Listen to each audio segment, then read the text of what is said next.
Hi, boys and girls. This is Ms. Kathy. I'm so happy you've joined me today for another story just for you. Mr. O Wraps Things Up by Sally Dillon. Dad and I were shelling in the granite rock pools in the hot African sunshine. Mom and my two little sisters were doing the wimpy thing, sunbathing and playing along the edge of the ocean. But Dad and I were into adventure. We always found new and interesting creatures each time we went exploring. Ah! I screamed suddenly and jumped out of the rock pool I'd been waiting in. There's something in there, Dad! I yelled. It reached out from under that rock and grabbed my foot. Dad poked under the ledge with a seaweed stalk and swiftly dipped his bucket into the pool. What is it? I asked, straining to see. As the bubbles settled, several writhing tentacles came into view. I jumped back. It looked like a bucket of snakes. Come back and look, encouraged Dad. Peering cautiously into the pail, I could see that the snakes all had round cups underneath, and they all seemed to be connected in the middle. Cool, I shouted. We caught an octopus. Can I pick him up and take him to show Mom and the girls? I'll be really careful. No, Dad replied. I'll go get them and bring them over here. But don't touch it while I'm gone, okay? Okay, I promised, disgusted that Dad the killjoy wouldn't let me play with my new pet. The sand in the bucket was settling, and I could see Mr. O, that's what I decided to name him, much more clearly now. I studied his head, his 2 eyes, and his 8 stretchy legs, each covered with dozens of small circular sucker pads. My brain began to consider the possibilities. If I poked him with a stick, I wouldn't be touching him, so Dad couldn't say I was disobedient, I thought. One poke revealed that his head was like a sack of jelly. I wonder what he feels like. Just one touch shouldn't get me into too much trouble. After all, Dad seems to like it when I learn new scientific stuff by experimenting, I rationalized. Carefully, I poked the octopus with my finger. As I gently stroked his soft, squishy head, he reached out one of his little arms and started stroking my hand. He likes me, I thought. This is so cool. I've made friends with a wild creature in just a couple of minutes. Maybe I should try to get a job at a zoo when I'm older, since animals obviously know I like them and respond so well to me. I looked up to see Dad and my sisters heading my way. I decided I'd better not play with Mr. O anymore. If I got caught disobeying Dad, I might spend the rest of the day sitting on the sand. But as I pulled my hand out of the bucket, Mr. O worked his sucker pads and stuck himself to my hand. This is not good, Mr. O, I scolded. Dad's going to know that I touched you after he told me not to, and then I'll be in trouble. So just you let go now, and everything will be fine. But Mr. O wasn't feeling cooperative, and he wouldn't let go of my hand. In fact, he reached up with one of his other arms and grabbed on even tighter.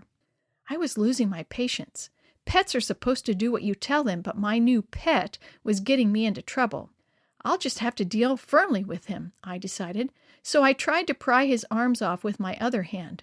But his 2 arms just stretched, and then a 3rd arm caught hold of my other hand. I was now wearing a pair of octopus handcuffs with Dad getting closer every minute. You've got to let go, I ordered as I put my foot between my hands and started to push. I'll just have to stretch your arms until you can't hold on any longer. I never realized until that moment how really stretchy an octopus can be. He not only kept stretching as I pushed him away with my foot, but he took that opportunity to wrap another arm around my ankle. I was running out of ideas, and he still had 4 free arms left. I wish I didn't have to hurt you, Mr. O, but I've got to get you off me before Dad gets back here, I said as I tried to sink my teeth into his flesh. But all that got me was a mouthful of salty rubber and a couple of his free arms attached to my face.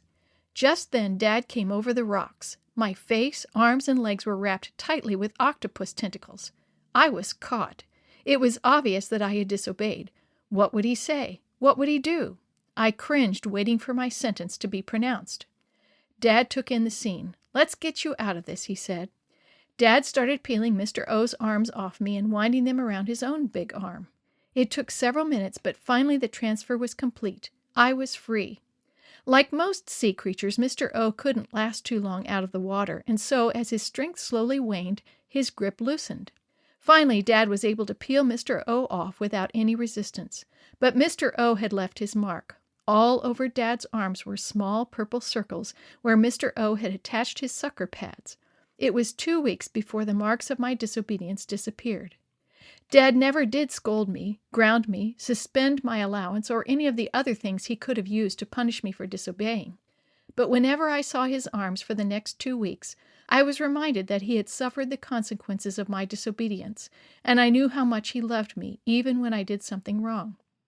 Someone else suffered the consequences of my disobedience. But Jesus' scars didn't go away in 2 weeks. In fact, his scars will remain forever, so that after we get to heaven, we'll never forget how much he loved us, even when we did something wrong. When I see Jesus, I'm not going to ask him what happened to his hands. I already know. I'm just going to run up to him as fast as I can, wrap my unscarred arms around his neck, and whisper in his ear, "Thank you."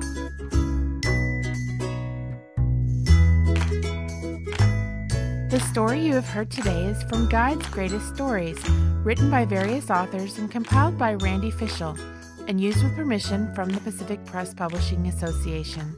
If you're interested in any other books published by the Seventh-day Adventist Church, please visit AdventistBookCenter.com or call 1-800-765-6955.